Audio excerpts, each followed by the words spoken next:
Saudara pemirsa, berjumpa lagi tentunya dalam TVRI Bicara, dan tentunya kali ini kami akan membahas tentang dunia pendidikan. Bahwa diketahui saat ini sudah dilakukan sistem penerimaan murid baru di Sumatera Selatan. Dan tentunya untuk membahas ini telah hadir di studio podcast kami kali ini Mbak Nur Maliana, ST MSI. Assalamualaikum Mbak Nur. Waalaikumsalam Mbak Marhama. Gimana, sehat ya? Alhamdulillah. Jauh-jauh ini luar katanya dari biasa. Indralaya datang ke studio podcast untuk kita ngobrol-ngobrol membahas tentang seputar dunia pendidikan. Betul sekali. Iya, lumayan ya Mbak, nggak kena macet tapi kan tadi kan. Oh ya, mungkin karena masih siang jadi kita masih lancar. Tapi terima kasih sudah diundang gitu. Iya, baik Mbak Nur, tentu sebelum kita jauh berbicara bagaimana tentang sistem penerimaan murid baru tahun 2025 ini, tentu mungkin juga bisa dijelaskan sendiri kepada masyarakat apa sih dari peran, mungkin fungsi daripada Balai Penjaminan Mutu Pendidikan di Sumatera Selatan. Nah, pemirsa, mungkin saya juga lupa mengenalkan bahwa Mbak Nur sendiri sebagai Ketua Tim Kerja Program Prioritas Balai Penjaminan Mutu Pendidikan Provinsi Sumatera Selatan. Mungkin gimana Mbak Nur tentang fungsi dan peran dari Balai Penjaminan Mutu Pendidikan Provinsi Sumatera Selatan ini sendiri? Baik, terima kasih Mbak Marhama. Pertama, pemirsa, kami mengucapkan terima kasih kepada TPRI Provinsi Sumatera Selatan yang telah menginisiasi kegiatan ini untuk mensosialisasikan sistem penerimaan murid baru tahun 2025 yang memang ini baru adalah kebijakan baru dari Permendasmen nomor 3 tahun 2025. Bapak Ibu pemirsa, Mbak Marhamah, kami sebelumnya memperkenalkan dulu, mungkin ada pemirsa yang mungkin belum begitu tahu kenal familiar dengan Balai Penjaminan Mutu Pendidikan. Ya. Nah, izin bahwa Balai Penjaminan Mutu Pendidikan Provinsi Sumatera Selatan adalah UPT atau unit pelaksana teknis dari Direktorat Jenderal Pendidikan Anak Usia Dini, Pendidikan Dasar dan Pendidikan Menengah, Kementerian Pendidikan Dasar dan Pendidikan Dasar dan Menengah Republik Indonesia. Ya. Di sini juga saat ini saya sampaikan bahwa Kepala Balai Penjaminan Mutu Provinsi Sumatera Selatan adalah Bapak Arya Ahmad Mangunwibawa, Sarjana Psikologi Magister Sains. Beliau berkirim salam untuk Bapak Ibu semua pemirsa, dikarenakan beliau belum bisa bersamai kegiatan ini dan mengamanahkan kepada saya untuk mewakili beliau. Begitu Mbak Marhama. Jadi tadi sudah sampaikan bahwa Balai Penjaminan Mutu Pendidikan itu UPT-nya Kemendasmen, dan kami di sini memiliki tugas yaitu melaksanakan penjaminan dan peningkatan mutu pendidikan anak usia dini, pendidikan dasar dan pendidikan menengah, dan pendidikan masyarakat di provinsi. Nah, di sini kami juga berfungsi memiliki 7 fungsi, yaitu terkait dengan pemetaan mutu, pengembangan model, ada supervisi, kemudian ada fasilitasi dan pengembangan dan pelaksanaan kemitraan. Kemudian juga kita melakukan pemantauan dan evaluasi pelaksanaan penjaminan dan peningkatan mutu pendidikan anak usia dini dan pendidikan dasar dan menengah. Kemudian juga ada pelaksanaan urusan administrasi. Tapi kita lebih kepada tugasnya melakukan advokasi, pendampingan dan monitoring seperti itu. Mungkin dalam bentuk pendampingan ini sendiri bagaimana Mbak Nur terhadap anak tadi PAUD, dasar dan menengah ini sendiri, mungkin lebih ke pendampingan ini bagaimana?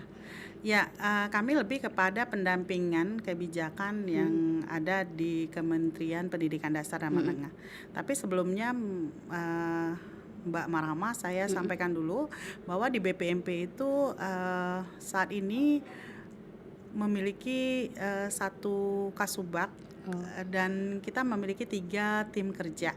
ya. Jadi ada di situ tim kerja program prioritas, itu saya sendiri sebagai ketua tim, dan ada tim kerja jenjang PAUD dan SD, itu Ibu Dr. Dian Ekawati MPD, dan juga ada tim kerja jenjang SMP dan SMA, itu diketuai oleh Bapak Tri Handoyo,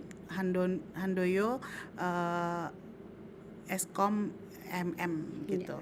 Nah, di sini kita memiliki peran juga terkait beberapa hal program prioritas kementerian.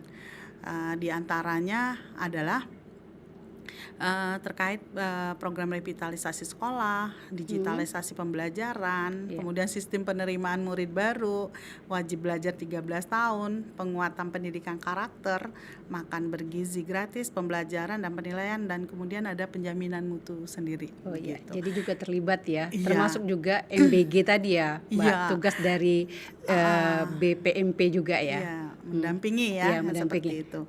Nah, mungkin itu Mbak. Nah, di sini di program prioritas itu kita melakukan pendampingan terkait hal itu, termasuk sistem penerimaan murid baru. Oh ya, kita tahu memang bahwa kita berbicara tadi sedikit sudah dijelaskan apa itu BPMP, perannya juga, fungsinya, tentunya dalam pendampingan dan pengawasan terkait daripada sistem penerimaan murid baru. Kan juga berbeda Mbak, tahun 2025 namanya sistem penerimaan murid baru. Kalau tahun 2024 itu PPDB. Apa beda mungkin dari PPDB sebelumnya, akhirnya untuk 2025 ini menjadi sistem penerimaan murid baru. Iya. Baik. Mungkin sebelumnya kita cerita dulu terkait dengan sistem penerimaan murid baru ini, Mbak. Iya. Jadi sistem penerimaan murid baru ini bermula dari sebenarnya arahan Presiden Republik Indonesia Bapak Prabowo Subianto, yaitu agar Menteri Pendidikan Dasar dan Menengah mengkaji secara mendalam sistem zonasi dalam penerimaan peserta didik baru. Hasil kajian akan dibahas dan diputuskan dalam sidang kabinet. Jadi memang ini kemarin yang seperti Mbak Marhama tadi sampaikan bahwa tahun lalu itu PPDB dan saat ini menjadi SPMB, itu ada proses yang dijalani oleh Kementerian Pendidikan itu sendiri. Nah, itu tadi diawali dengan tadi bahwa ada arahan dari Bapak Presiden sendiri begitu. Sehingga proses ini pun setelah dilakukan dan melakukan penyempurnaan dengan beberapa kementerian lain yang terkait begitu, sehingga lahirlah Permendasmen nomor 3 tahun 2025 tentang sistem penerimaan murid baru. Nah, itu mungkin dulu awal. Jadi ini merupakan suatu evaluasi terkait sistem penerimaan kita sebelumnya seperti itu. Iya. Jadi tentu peran dari BPMD ini sangat erat ya Mbak, kaitannya terkait dengan sistem penerimaan murid baru. Mungkin bagaimana untuk memastikan bahwa proses ini dilakukan betul-betul selektif, adil, transparan. Mungkin di mana nih fungsi dan peran daripada BPMP sendiri agar ini betul-betul berjalan sesuai aturan? Ya. Jadi di Permendasmen sendiri itu diatur di pasal 33 bahwa di ayat 2 itu bahwa penyusunan petunjuk teknis penerimaan murid baru sebagaimana dimaksud pada ayat 1-nya dilakukan dengan mengikut sertakan paling sedikit unit pelaksana teknis kementerian yang membidangi penjaminan mutu pendidikan setempat. Nah, di sini mungkin peran kami dari kebijakan ini adalah melakukan pendampingan terkait tadi pemerintah dalam melakukan penyusunan petunjuk teknisnya seperti itu. Dalam bentuk ini petunjuk teknisnya apa Mbak? Lebih diinikan peran BB misalnya memberi mengetahui tentang teknisnya itu bagaimana ini kan tentu tetap akan ada pengawasan agar betul-betul Betul. ini berjalan adil, transparan. Karena kan kita tahu bahwa kalau ada mulai penerimaan murid baru, nanti kan pasti ada muncul masalah mungkin di daerah sendiri tidak tercover sebentar dekat. Karena kan sistem kita ini ada 4 ya Mbak ya. Iya, betul. Domisili, tadinya zonasi jadi nomisili, Iya. prestasi, afirmasi dan mutasi. Betul. Ini bagaimana Mbak Nur? Ya, di sini kalau BPMP itu mendampingi mulai dari perencanaannya Mbak Marhamah. Di sana kita melihat bahwa petunjuk teknis yang nanti akan menjadi acuan atau dasar dalam sistem penerimaan murid baru di pemerintahan daerah itu memuat beberapa hal yang ada di pasal 33 tadi di ayat 3 seperti itu. Minimal seperti itu. Misalnya persyaratan penerimaan murid barunya, kriteria jalur penerimaan murid barunya, daya tampung setiap jalur penerimaan murid barunya, kemudian jangka waktu pelaksanaannya, mekanisme pelaksanaan penerimaannya, larangan, mungkin ada larangan pungutan pada saat pelaksanaan penerimaan murid baru, bagaimana tata cara pemantauan dan evaluasinya, dan tata cara pelaporannya. Nah, itu minimal harus memuat seperti itu. Jadi diatur di dalam petunjuk teknisnya. Ini dilakukan di saat perencanaan, sehingga petunjuk teknis itu nanti akan menjadi dasar buat sistem penerimaan murid barunya. Tadi mungkin bisa menganulir atau minimal ya permasalahan-permasalahan yang disampaikan oleh Mbak Marhamah tadi. Dan mungkin ada tadi menanyakan Mbak Marhamah terkait perbedaan ya. Iya. Nah, sebenarnya perbedaan yang mendasar adalah pada sistem penerimaan murid baru ini terkait jalur domisili gitu. Domisili. Dulu tuh zonasi, domisili. Iya. Bedanya zonasi, domisili itu mungkin apa Mbak? Kira-kira? Mungkin gini, kalau di domisili saat ini Mbak Marhamah itu penetapan wilayahnya mungkin lebih ditekankan gitu. Nah, oleh pemerintah daerah. Penetapan wilayahnya kan ditentukan oleh pemerintah daerahnya seperti itu. Nah, itu terbagi menjadi 3 untuk menetapkan penetapan wilayah dengan menggunakan 3 metode. Pertama itu menggunakan wilayah administratif yang menyangkut mungkin sampai ke kelurahan, desa, dan kecamatan.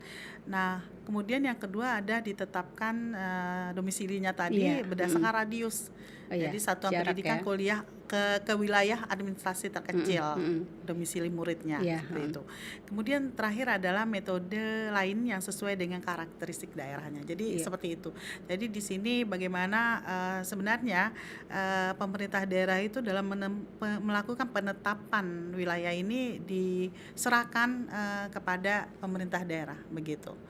Karena memang di setiap daerah itu berbeda-beda seperti itu lokasinya. Nah, mungkin acap kali ya katakanlah memang kalau dari pengawasan, pemantauan mungkin di tahun 2024 mungkin sudah ada dalam selama pendampingan nih dari BPMP sendiri kendala ataupun masalah, dan mungkin sudah dipersiapkan kendala ini harus sekecil mungkin akan hilang di tahun 2025 ini sendiri apa Mbak Nur mungkin yang sudah dilakukan BPMP sendiri mungkin? Ya, sebenarnya itu sudah dilakukan oleh petinggi kami. Oleh pertama kali di bulan November itu dilaksanakan rakor ya, yang dihadiri langsung oleh wakil menteri wakil presiden itu melakukan rakor bersama seluruh dinas pendidikan. Nah, di sini dievaluasi kebijakan yang tahun lalu seperti apa, dan ini di daerah pun dipanggil seperti itu. Apa sih kendalanya seperti itu. Jadi ini maraton terus sampai dari mulai November, kemudian di Desember juga ada dilakukan forum diskusi lagi gitu ya. Kemudian di Desember dia lakukan analisis data PPDB tahun lalu. Kemudian ada perumusan rancangan Permendasmennya tentang SPMB. Iya. Itu prosesnya sangat panjang sampai ke Februari. Nah, Februari ini baru lahir SPMB. Nah, itu. Jadi tadi kalau Mbak Marhamah menyampaikan apakah ini dievaluasi, ya, ini dievaluasi bersama oleh itu. Jadi Permendasmen ini keluar memang berdasarkan tadi kebijakan atau tadi penyempurnaan kebijakan terdahulunya Iya, seperti itu. iya, berarti tinggal lagi evaluasi, mudah-mudahan tidak terjadi lagi ya Mbak Nur Iya. untuk di tahun 2025. Tentu Betul. juga mungkin dari BPMP ini juga punya pengawasan khusus juga ya terkait dengan penerimaan sistem penerimaan murid baru ini juga sendiri. Ya, kalau dilihat dari peraturan dan kebijakan Permendasmen nomor 3 tahun 2025, itu peran kita memang sebenarnya melakukan pendampingan di perencanaan, karena semuanya bermula dari perencanaan. Iya, betul. Nah, kalau pelaksanaan harusnya dilakukan sesuai perencanaan, seperti betul. itu ya Mbak ya. Jadi perencanaannya nih Iya, yang perlu diperkuat mungkin seperti itu. Jadi di sini kami sebagai UPT diamanahkan sudah melakukan, alhamdulillah beberapa dinas di Provinsi Sumatera Selatan sudah atau pemerintah daerah itu melakukan pendampingan dengan kami. Kami mendampingi dan menyampaikan apabila masih, karena ini baru, kita mengingatkan terkait bagaimana persentase ya. Iya. Tadi kita belum sampai, kita baru cerita perbedaannya di domisili. Iya. Padahal ada lagi beberapa perbedaan Mbak Marhamah. Jadi mungkin kita cerita dulu ya, pada saat ini jalur tadi Mbak Marhamah sudah sampaikan bahwa ada jalur domisili, ada jalur afirmasi, prestasi dan mutasi. Ya. Jadi apa sih bedanya? Iya. Nah, ada beberapa perbedaan begitu. Jadi misalnya persentase. Kalau di domisili itu kalau untuk SD itu domisili masih tetap minimal 70% domisili. Kalau afirmasi juga masih tetap dulu 15% dan sekarang 15%. Iya. Kalau prestasi juga tidak tetap, karena dulu tidak juga ada prestasi, karena di SD tidak ada jalur prestasi, jadi cuma ada 3 kan jalur. kena dari PAUD ya, sekolah dasar ya. Iya. Jadi yang ketiganya jalur mutasi itu 5%. Jadi itu maksimal. Kalau mutasi maksimal 5%. Nggak boleh lebih gitu. Iya, kalau mutasi. Tapi kalau yang lain minimal gitu ya Mbak.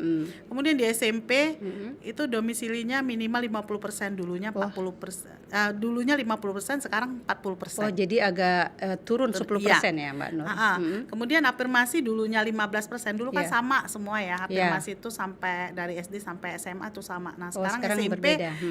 tahun lalu 15% waktu kebijakan yang lalu, sekarang 20% minimal. Kemudian prestasinya minimal 25%. Nah, ini juga ada bedanya nih. Kalau tahun lalu prestasi itu sisa. Ini diutamakan justru. Misal sudah ditetapkan domisili, afirmasi, ya kan, mutasi 5% tuh nggak bisa digoyang. Baru sisanya kita terima prestasi. Sisanya baru ke prestasi. Tapi kalau saat ini sudah ditentukan minimalnya. Jadi minimal 25% seperti itu. Dan mutasi tetap 5% seperti sebelumnya. Nah, kalau untuk SMA, kalau dulu 50% minimal domisilinya, jalur domisili. Nah, sekarang 30% minimal. Lebih jauh turun, Mbak Nur. Iya. Kemudian afirmasi yang dulu minimal 15% sekarang menjadi minimal 30%. Jadi naiknya di afirmasi ya. Untuk di tingkat menengah ya. Kemudian prestasi juga, kalau dulu sisa kuota, sekarang udah ditetapkan minimal 30%. 30%. Ya. Beda dari SMP tadi 25, ini 30. Iya, jadi berbeda gitu. Berbeda ya. Jadi gitu. Mungkin itu kalau mutasi tetap 5% maksimal. Tetap semua 5%. Nah, dari target dari presentase itu tadi, tentu peran badan BPMP ini sangat ini Mbak, sehingga betul nggak sih saat penerimaan nanti kota yang ini sesuai dengan ketentuan itu yang masuk, bagaimana Mbak pengawasannya sendiri? Nah, kalau bicara terkait pengawasan itu udah di Pasca, itu dilakukan oleh inspektorat daerah dan inspektor Kementerian Pendidikan Dasar dan Menengah. Jadi di sini BPMP perannya tidak dalam mengawasi, kami hanya mendampingi, Oh ya. seperti itu. Kami mendampingi bagaimana melakukan perencanaan dan pelaksanaannya sesuai dengan perencanaan tadi. Iya. Kemudian nanti melaporkan Iya. hasil pelaksananya seperti itu. Oh, jadi berharap sesuai ketentuan tadi betul-betul memang Ya. terlaksana ya Mbak Nur ya, Ya. untuk penerimaan sistem penerimaan murid baru ini 2025 ini nanti. Jadi bagaimana perencanaan itu Ya. disusun memang sesuai dengan Permendasmen, karena di sini juga Permendasmen ini juga memberikan ruang Iya. begitu kepada pemerintah daerah untuk juga menyesuaikan dengan kondisi dan Situasi sekarang ini ya. Iya, letak geografis. Ya, geografis seperti itu. calon siswa itu sendiri. Iya, seperti itu. Mhm. Jadi tapi tentu saja tidak keluar dari peraturan yang berlaku seperti itu. Seperti misalnya terkait daya tampung itu yang diumumkan, nah itulah yang akan diterima nantinya seperti itu. Jadi dia sudah dikunci di perencanaan ini seperti itu. Jadi seandainya nanti ada yang tidak Sesuai, melebihi aturan. maka di sini di dalam Permendasmennya menyatakan bahwa pemerintah daerah nanti akan mendistribusikan ke sekolah negeri lain dan atau ke sekolah swasta seperti Oh itu. ya, jadi mungkin bisa juga pengaturan ini juga nantinya memang kalau tidak tertampung Iya. akan ke sekolah negeri lainnya, dan tentu juga kita juga memprioritaskan juga. Apakah dari BPMP ini sendiri juga ikut mengitukan juga memperhatikan juga pendamping ke swasta, sekolah-sekolah swasta? Ya, jadi gini, pada saat perhitungan daya tampung dan penetapan wilayah itu kami juga mendampingi dan melihat beberapa, dan kami menyampaikan kepada pemerintah daerah bahwa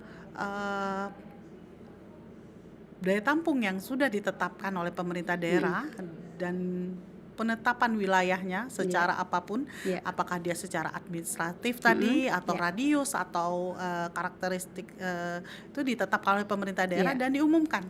Nah, nanti pelaksanaannya harus sesuai dengan seperti itu. Nah, kalau misalnya daya tampung juga kalau misalnya nanti berlebih tadi seperti yang saya sampaikan, maka pemerintah daerah tuh wajib untuk mendistribusikan anak tersebut, karena itu akan terkunci gitu, terkuncinya sebanyak itu. Jadi seperti itu. Makanya kita mengimbau untuk melakukan pengumuman agar masyarakat tahu bahwa ini di sekolah A itu daya tampungnya segitu gitu. Jadi tidak ada lagi mungkin yang memaksakan bahwa lebih. Dan kalau lebih, nah misalnya nih kuotanya lebih, di Permendasmen juga diatur, maka dia akan berbeda-beda tuh, ada dari misalnya dari SD, nah itu nanti bisa melakukan kalau dia kelebihan misalnya di SD, misalnya kelebihan kuotanya, maka dia akan menggunakan usia seperti itu. Jadi misal nih Mbak, daya tampungnya misal 100 orang misalnya. Sekarang yang ngedaftar itu 120 orang misalnya. Yang nah, untuk domisili menjaring misalnya. sampai 100 itu misal domisili nih misal ya. Nah, untuk itu yang mau ngambil 100 itu baru pakai metode macam-macam. Kalau SD itu berdasarkan usia, nah kalau SMP usia, kemudian jarak tinggal, dan seperti itu. Jadi itu diatur sampai sebegitunya, diatur seperti itu. Nah, nanti kalau misalnya SMP juga seperti itu, dan SMA juga seperti itu. Kalau kelebihan kuotanya kita bisa ada aturannya bahwa nanti akan diseleksi seperti itu. Seperti itu, Mbak. Baik, tentu biasanya memang tidak bisa dipungkiri, biasanya kadang-kadang di saat sistem penerimaan murid baru ini nanti, jarak misalnya domisili, seharusnya nih Mbak Nur, siswa ini masuk di salah satu SMP ataupun SMA ini, tapi ternyata di saat katakanlah pengumuman tidak masuk, adakah kita temukan dari BPMP ini kendala apa misalnya sering dialamin terjadi, mereka tidak masuk, tapi kalau mengukur domisili mereka itu masuk, sering terjadi semacam itu, bagaimana Pak? pengawasan gitu juga mungkin kita memberikan masukan lah terhadap sistem penerimaan murid baru ini sendiri. Iya, kami menyampaikan bahwa pemerintah daerah harus mengikuti dan menyampaikan di petunjuk teknisnya bahwa tadi sistemnya kalau kelebihan kuotanya maka dilakukan seleksi seperti yang di Permendasmen.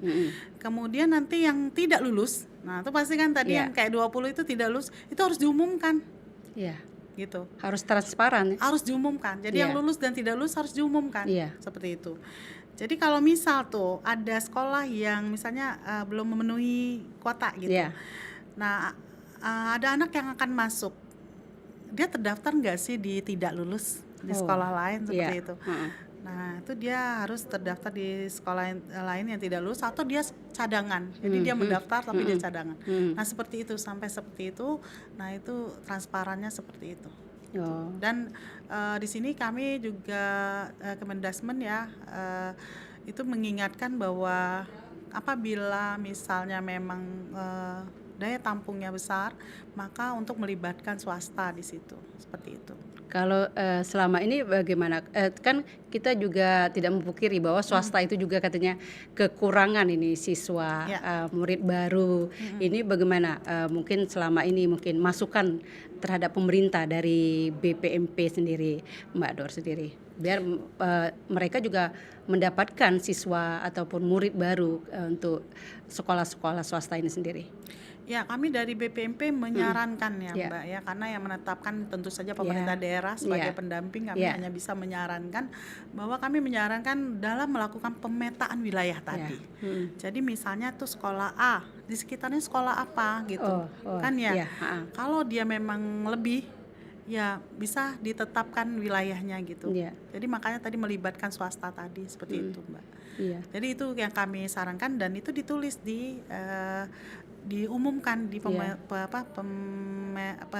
penetapan wilayahnya seperti itu. Tapi kan kadang-kadang Mbak, siswa nih ataupun orang tua dia merasa bahwa anaknya emang katakanlah pantas nih masuk di sekolah A ini karena dekat, itu juga ternyata tidak masuk, itu menjadi kendala juga Kak?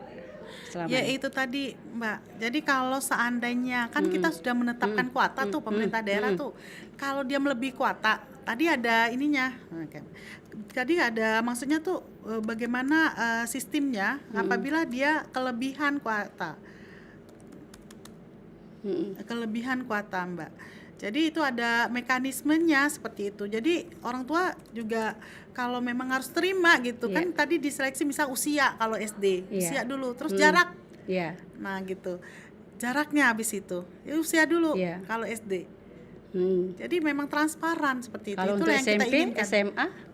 Kalau SMA itu akademiknya, misalnya rapotnya gitu, baru nanti dia usia. Bentar ya, saya nanti salah. Saya buka dulu jimatnya. Ya sambilan.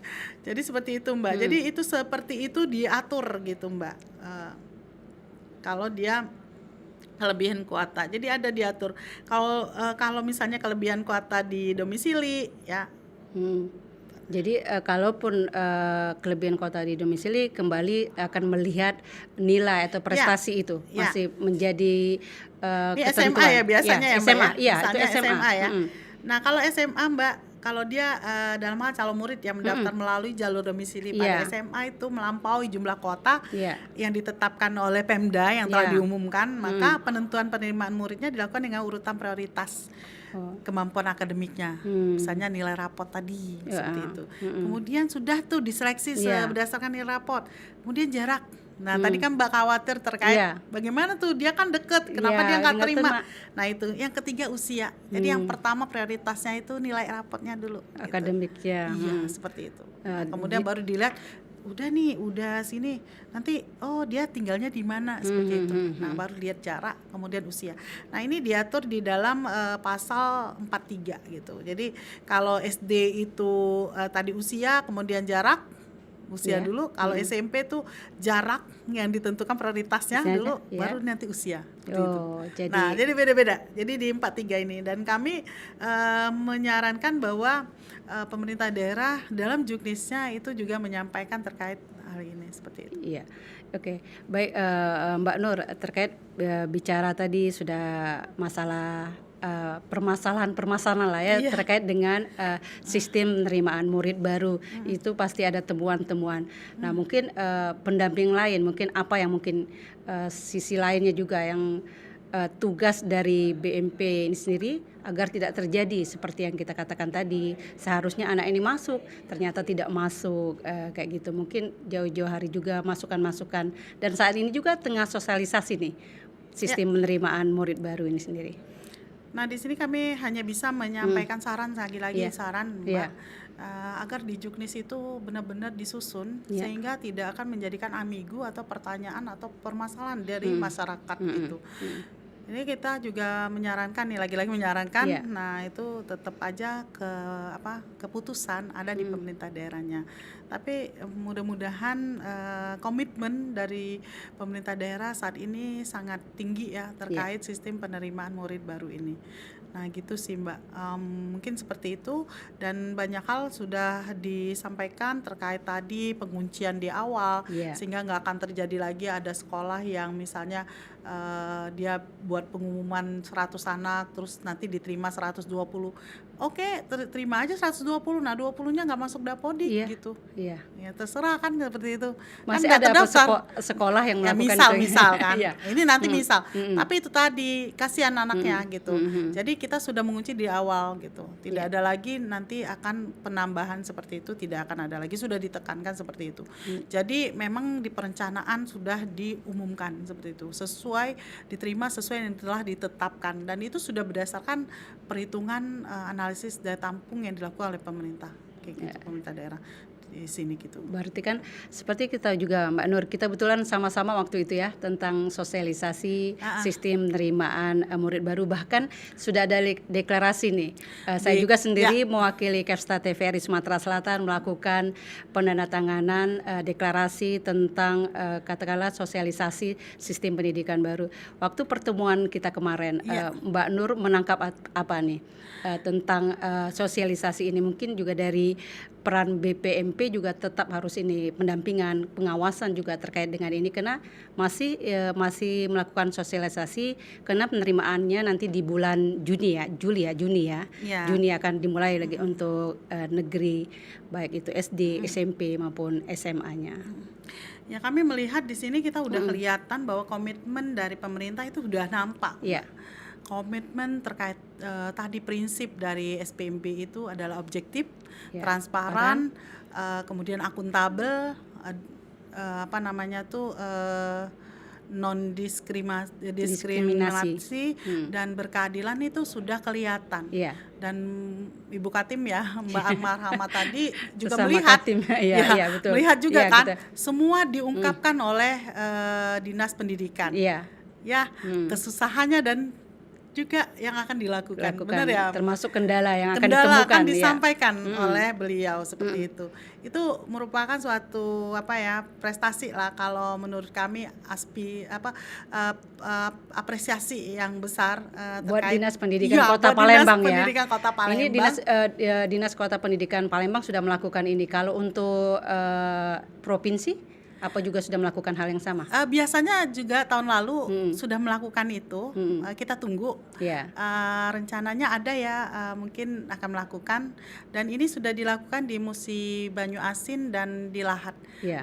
Insya Allah akan menyusul di Kota Prabu Mulih, dan di kota lain, kabupaten kota lain. Jadi masih ada beberapa kota termasuk provinsi Sumatera Selatan belum melakukan sosialisasi semacam deklarasi yang kita hadiri waktu itu, Mbak Nur. Iya, sekalian menandatangani fakta integritas. Kami menyarankan seperti itu agar bagaimanapun perencanaan di awal ini bisa diketahui oleh banyak hal, banyak orang dan banyak masyarakat, sehingga ini benar-benar prinsipnya itu terkait tadi objektif, transparan, kemudian Ya, berkeadilan, berkeadilan. akuntabel dan non diskriminasi tadi itu kelihatan seperti itu. Ya. Mungkin itu yang kami dorong untuk pemerintah daerah seperti itu, Mbak. Ya, karena kan saat di tengah sosialisasi, Ya. mungkin terkait dengan ini juga dari sosialisasi ini, apakah sudah ada juga dari BPMP mendapat laporan, katakanlah mungkin dari sekolah-sekolah untuk tentang sistem penerimaan murid baru ini sendiri bagaimana, Mbak? Adakah respon juga ke BPMP terkait dengan ini? Nah, sepanjang ini kita belum mendapat laporan. Ya. Ya, mudah-mudahan ini menjadi awal yang baik ya, Mbak. Ya. Bagaimana sistem penerimaan murid baru ini benar-benar bisa berjalan sesuai peraturan dan lancar nantinya. Mudah-mudahan seperti itu. Kalau dikaitkan tadi tentang penjaminan mutu ya, Mbak. Terkait dengan itu juga sistem ini apakah ada nanti siswa sudah diterima di sekolah ini nanti juga terkait dengan mutu pendidikan untuk di Sumatera Selatan itu nanti bagaimana kalau dengan BPMP sendiri?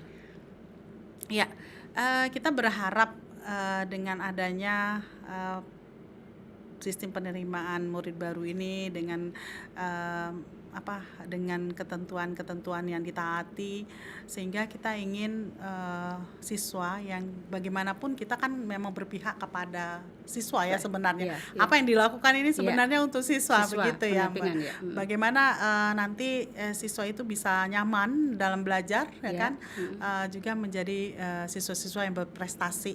Dan tentu saja pemerintah juga sudah berpikir terkait hal ini tadi. Kita memang sedang terkait akses dan segala macamnya sudah dipikirkan, Mbak. Sehingga memang terkait bagaimana kita ketahui bahwa akses kita memang terbatas ya. Untuk negeri ini ya. Itu terbatas, maka pemerintah juga sudah mencanangkan Pak Presiden itu Impres nomor 7 tahun 2025 tentang revitalisasi sekolah. Nah, itu juga komitmen yang sangat baik ya. Bagaimana nanti terkait akses ini juga sudah menjadi poin dalam pemikiran dari kebijakan-kebijakan pemerintah kita saat ini. Nah, terkait revitalisasi sekolah-sekolah ini peran dari BPMP sendiri bagaimana, Mbak, terkait ini? Ya, sebenarnya kami sebagai UPT ya kami tadi melakukan tadi mungkin pendampingan dan pengawasan saja terkait prosesnya seperti itu. Prosesnya ya. Yang kalau mungkin ada nggak data masuk ke BPM ya, sekolah-sekolah yang perlu revitalisasi ini tentu saja tujuannya untuk menampung murid-murid baru yang ingin sekolah, yang katakanlah pilihan orang tua, pilihan anak pasti tentunya untuk sekolah-sekolah itu bagaimana, Mbak Nur? Ya, kalau kita lihat, Mbak, kalau terkait itu nanti dari segi penetapan dan ini sudah dari pusat karena memang ada kuotanya dan memang sudah ada tuh sekolah sasarannya. Jadi itu akan langsung ke pemerintah daerah dan Presiden juga sudah menyampaikan bahwa anggarannya pun sudah akan langsung ke sekolah seperti itu. Oh ya. Jadi memang Presiden dalam hal ini pemerintah fokus terhadap dunia pendidikan karena ini juga betul-betul menyangkut mutu pendidikan dan kualitas ya, betul. Mbak Dor. Nah, sekarang ini tentang terkait dengan penjaminan mutu dengan sistem penerimaan murid baru ini sendiri bagaimana, mungkin ada standar mutu mungkin yang akan ditetapkan yang harus diikuti sekolah-sekolah, itu juga ada pengawasan dari BPMP sendiri untuk standar mutu kita? Kalau standar mutu ya jadi kita kan ada rapot ya seperti itu. Mungkin dari sana mungkin akan dilakukan evaluasi ya, dilihat. Jadi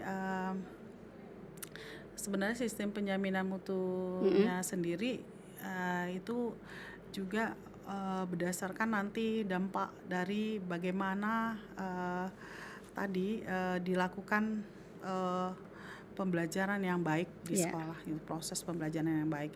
Ya, bagaimana akses sekolahnya, bagaimana gurunya, seperti itu ya, Iya. Mbak ya, dan bagaimana hubungannya dengan masyarakat, seperti itu. Jadi ada akses, ada mutu, ada tata kelola, Iya. baik itu di pemerintah daerah atau di satuan pendidikan. Jadi ada 3 isu itu yang harus diselesaikan. Tadi akses, mutu, Mutu, dan tata kelola. tata kelola. Gitu, Ya, di untuk satuan akses pendidikannya. di satuan Ya, itu mudah-mudahan juga menjadi prioritas dari ya, BMP, untuk mewujud. BPMP untuk atau apa Ya, agar kita ini hanya terlaksana. sekedar mendampingi ya, Mbak ya. Kita melihat di sini bahwa ya kita mencoba untuk melihat bagaimana kondisi dan potret tadi, dan kami menyampaikan ke pemerintah daerah seperti itu. Kalau dalam hal pendampingan ini apa mungkin Mbak, BPMP menyelesaikan permasalahan lah, katakanlah oh ya pendampingan, oh ya sekolah ini perlunya begini, masukannya mungkin apa ini selama ini pendampingan yang betul-betul kita temukan di lapangan yang terjadi terhadap sekolah-sekolah ini. Maksudnya gimana, Mbak? Yang Terkait SPMB iya. kah atau di luar? Bisa kan setidaknya SPMB ini kan hanya ini aja, tapi kan tentu yang induknya itu tentang kualitas pendidikan itu sendiri. Kalau ini Ya. kan hanya sistem penerimaan murid Ya. baru, nanti setelah penerimaan di situ akan ditentukan kualitas dan mutu pendidikan itu sendiri. Ya, jadi sebenarnya Mbak Marhamah, ya mohon maaf, itu tadi terkait akses ya. Iya. Tadi kan kita bicara terkait ada beberapa yang akan difokuskan dalam hal tadi bagaimana menjadikan anak-anak kita anak-anak yang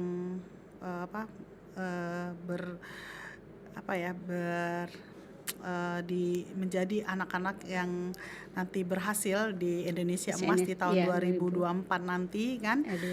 Itu tadi 2045 sorry. Iya, 2045. Nah, di situ memang kan ada beberapa sih mungkin tantangan yang kita hadapi. Iya. Ya tadi terkait akses tadi ya, bagaimana saat ini APK PAUD dan sekolah menengah kita tuh yang masih rendah seperti itu. Bagaimana kita meningkatkannya.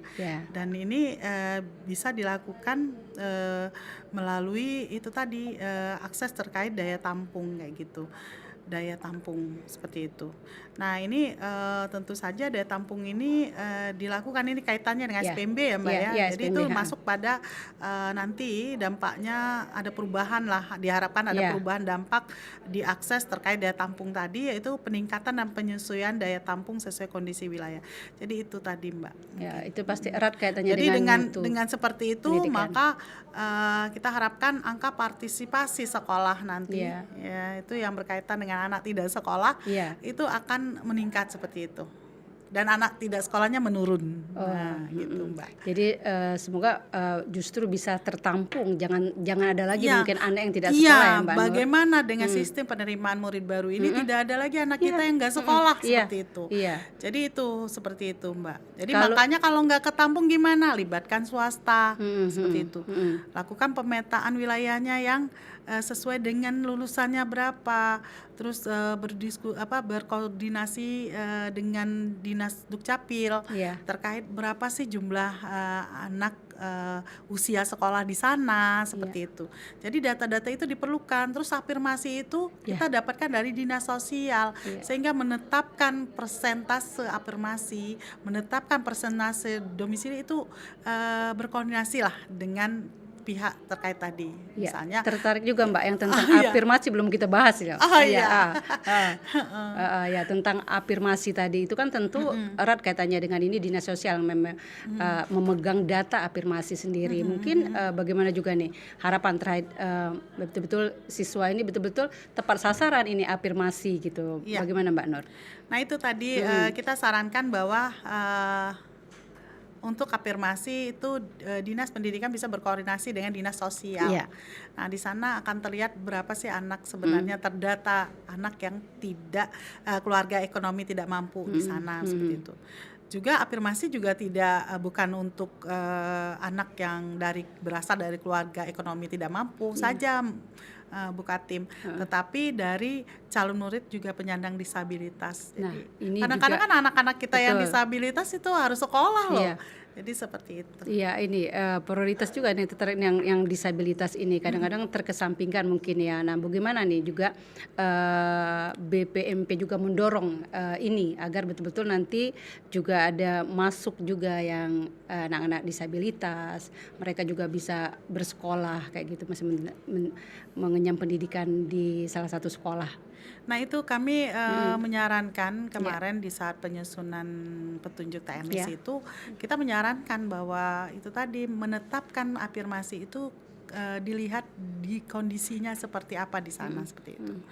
Nah itu Mbak, mungkin seperti itu kita udah menyarankan bahwa kita udah sampaikan dan sosialisasikan, dan kementerian juga sudah melakukan sosialisasi. Kami juga melakukan koordinasi kembali dengan dinas pendidikan dan pemerintah daerah di provinsi, kabupaten, kota di Sumatera Selatan. Kami sudah melakukan beberapa hal terkait ini. Mudah-mudahan ini terjadi ya, gitu, seperti itu Mbak. Ya, tadi seperti satu lagi ini tentang mutasi. Kita kan domisili, afirmasi, prestasi dan mutasi. Nah, mutasi ini sendiri juga dari pengamatan BPMP, apakah juga masih sering terjadi kendala dalam penerimaan atau sistem penerimaan murid baru? Ya, kalau kami ya belum mendapatkan Iya.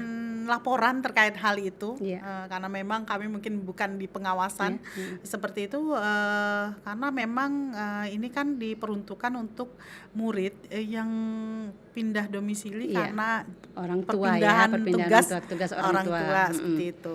Dan juga bagi anak guru, misalnya dia anak guru tapi dia gurunya mengajar di satuan pendidikan itu sendiri. Jadi seperti itu. Ada beberapa yang tidak terpenuhi sebenarnya. Seperti itu. Dan di Permendasmen juga diakomodir bahwa apabila jalur mutasi ini tidak terpenuhi, maka bisa dipindahkan ke jalur domisili, jalur afirmasi, atau jalur prestasi. Jadi, seperti itu. Itu diserahkan kepada pemerintah daerah. Iya, Itu berarti mungkin menetapkan. masing-masing sekolah berarti betul harus pemetaan ya, Mbak Nur, terkait Iya. dengan ini. Iya. Kekurangan dari sekolah ini nanti apa? Nanti Iya. akan dimasukkan jalur yang mana yang nanti akan masuk.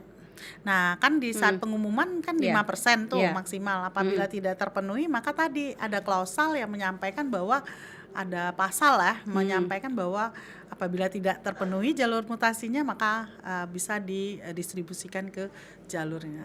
Seperti itu. Itu disampaikan. Karena memang ada di beberapa satuan pendidikan mungkin tidak akan ada anak yang pindah atau anak gurunya sedang nggak ada kayak gitu. Iya. Mungkin seperti itu. Iya, Mbak Nur, mungkin bisa juga sekedar kita ini mengasih masukan terkait juga kita yang ditakutkan pemerintah juga khususnya Kota Palembang juga menakutkan jangan sampai terjadi pungli seperti kita lakukan waktu sosialisasi itu. Nah, mungkin terkait ini juga perlu juga ini pengawasan mungkin dari kita sendiri juga bagaimana nih pungli di saat sistem penerimaan murid baru itu juga dikhawatirkan jangan sampai terjadi. Pemerintah Kota Palembang sendiri juga sudah meng-cut jangan sampai terjadi pungli ini sendiri. Bagaimana kalau Mbak Nur melihat? Ya, disinilah kita menaruh dan kami di sini menekankan di saat menyusun petunjuk teknis itu harus tercantum di dalam petunjuk teknis. Petunjuk teknis ini akan diumumkan. Bu Ketua Tim, itu akan diumumkan nantinya, sehingga ini juga harus diumumkan di pemerintah daerah dan satuan pendidikan ke secara masyarakat. transparan. Iya, di sini disampaikan bahwa minimal itu memuat terkait tidak dipungut, ya. Biaya. Iya, solusi apa ya? Nih tidak dipungut biaya. Sepeser pun. Tidak boleh memungut ya biaya nih. Ini dalam penerimaan. di sini di pasal 33 di Permendasmen tuh disampaikan ini minimal loh, termasuk isi juknis minimal. Jadi kalau namanya isi juknis minimal harus ada toh. Boleh dikembangkan, tapi ini minimal ada. Jadi di sini di huruf F itu larangan pungutan pada saat pelaksanaan murid baru. Ini harus diumumkan. Ada nggak pengumuman itu? Dan kami sudah mereview ya, mungkin karena kami dilibatkan juga yang ada beberapa yang berkonsultasi ke kami, hampir semua ya berkonsultasi ke kami, itu kami sampaikan terkait mungkin karena Permendasmennya juga baru, maka Ya. kami sampaikan bahwa minimal nih ini loh ada. Jadi kalau nggak ada itu kita sampaikan. Ini Iya. belum ada loh terkait larangan pungutan. Nah, itu Nah, nanti mereka lakukan. Dan jadi insya Allah ya mudah-mudahan nih kalau nggak terkilap itu sudah kami sampaikan ke 17 kabupaten kota dan provinsi itu oh, ada. ini Terus sudah kanal disampaikan. pengaduan apabila tadi Mbak yang kita Iya. rusuhkan apabila ada Mm. hal-hal tadi yang tidak Diinginkan. sesuai, tidak diinginkan, maka di situ kanal pengaduannya harus jelas. Iya. Linknya mana? Pengaduannya kemana itu disampaikan di petunjuk teknis yang dikeluarkan pemerintah daerah seperti itu. Ini harus betul-betul dibuat ya Mbak ya, Iya. untuk pengaduan, Iya. link, Nah, di situ sih kalaupun kita terjadi katakanlah nanti indikasi kecurangan-kecurangan Iya. dalam penerimaan Iya. atau sistem penerimaan murid baru ini Iya. sendiri. Oh, jadi kita memang sudah melakukan itu, Ya, sudah mengumumkan. kami melakukan pendampingan lebih kepada perencanaan Iya. sih. Iya. Jadi perencanaan ini minimalnya harus seperti itu ya. Hmm. Harus ada seperti ini gitu di petunjuk teknisnya seperti itu. Mm. Gitu Karena ini sangat-sangat ini Ya, mungkin seperti Bu Ketua tadi bilang ini yang sering mungkin ya mungkin terjadi ya, Iya. nggak tahu lah tadi. Iya. Kita belum pernah dapat laporan soalnya. Tapi ini memang tadi kita sampaikan bahwa proses dari keluarnya Permendasmen nomor 3 ini bukan ujuk-ujuk langsung. Iya. Jadi tadi prosesnya mulai dari ya evaluasi lah dari tahun sebelumnya dan aspirasi dari pemerintah daerah seperti apa terkait kebijakan terdahulu seperti itu. Iya. Oke. Baik Mbak Nur, memang terkait berbicara tentang penerimaan atau sistem penerimaan murid baru ini memang banyak yang harus betul-betul dipersiapkan ya dari sekolah-sekolah ini sendiri. Nanti pada saat mungkin sudah dilakukan penerimaan murid baru sendiri, selanjutnya mungkin BPMP ikut juga mendampingi, apakah nanti mendampingi langsung ataupun hanya nanti ada katakanlah isu nih di satu sekolah nantinya juga terjadi masalah, itu bagaimana sistemnya nanti saat nanti memang sudah dibuka nih penerimaan murid Ya. barunya. Ya, di sini kami juga dari membantu Kemendasmen Ya. Kementerian tentu saja karena kami UPT. Ya. Di sini kami mungkin akan juga melihat ya bagaimana prosesnya, apakah sesuai dengan perencanaan atau tidak seperti ya. itu ya. Mungkin juga kami sifatnya juga tidak bukan seperti yang kayak mengawasi, Ya. tidak. Kami mungkin akan melihat bagaimana proses ini, ya apakah sesuai perencanaan yang sudah dilakukan. Ya, mungkin kita sudah menyusun rencana juga untuk terkait ini nanti, katakanlah dalam betul-betul katakanlah pendampingan untuk penerimaan murid baru sehingga betul-betul nanti clear ya Mbak permasalahan itu. Ya, mudah-mudahan seperti itu. Ya. Ya, mungkin itu tadi Mbak, insya Allah akan kami punya juga dashboard ya, pemantauan seperti itu. Nanti dari Kemdasmen sudah menyusun suatu monitoring terkait dashboard. Nah, itu diisi oleh UPT. Nanti kami akan juga melihat dalam pelaksanaannya. Tapi lagi-lagi kami hanya melihat dan mudah-mudahan kita sudah mendampingi di perencanaan dan kami nanti akan juga melaporkan ke pimpinan kami di pusat bahwa melalui dashboard tadi. Jadi akan terlihat bagaimana proses dari pelaksanaan ini, mudah-mudahan seperti itu. Ya, oke. Baik Mbak Nur, terkait dengan itu juga mungkin dalam hal ini bagaimana mungkin peran lagi betul-betul nanti yang akan terlibat, ada masukan betul-betul dari BPMP sendiri agar betul-betul nanti saat dibukanya penerimaan murid baru, sistem penerimaan murid baru ini betul-betul berjalan. Ya, tadi Mbak, kami sebenarnya ya semuanya tuh tanggung jawab dan kewenangan dari pemerintah daerah sendiri sebenarnya. Jadi kami di sini ya sifatnya tadi menyarankan dan mengingatkan seperti itu. Itu saja sih Mbak.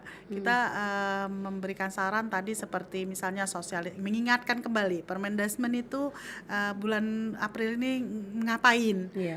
Terus pengumumannya paling lambat minggu pertama Mei, pengumuman pendaftaran seperti itu. Sehingga prosesnya nanti akan sampai ke Juli. Juni-Juli itu penetapan peserta didik seperti itu. Nah, kita selalu mengingatkan seperti itu, jadwal-jadwal seperti itu. Nah, kami menyarankan dan mengingatkan saja seperti itu. Iya. Untuk melakukan tadi bagaimana dinas itu sebaiknya pemerintah daerah itu melakukan dulu deklarasi, sosialisasi seperti itu, mengingatkan kembali seperti itu. Iya. Dan penandatanganan fakta integritas. Jadi semua OPD terkait, masyarakat itu tahu terkait apa yang dilakukan. Transparan ya.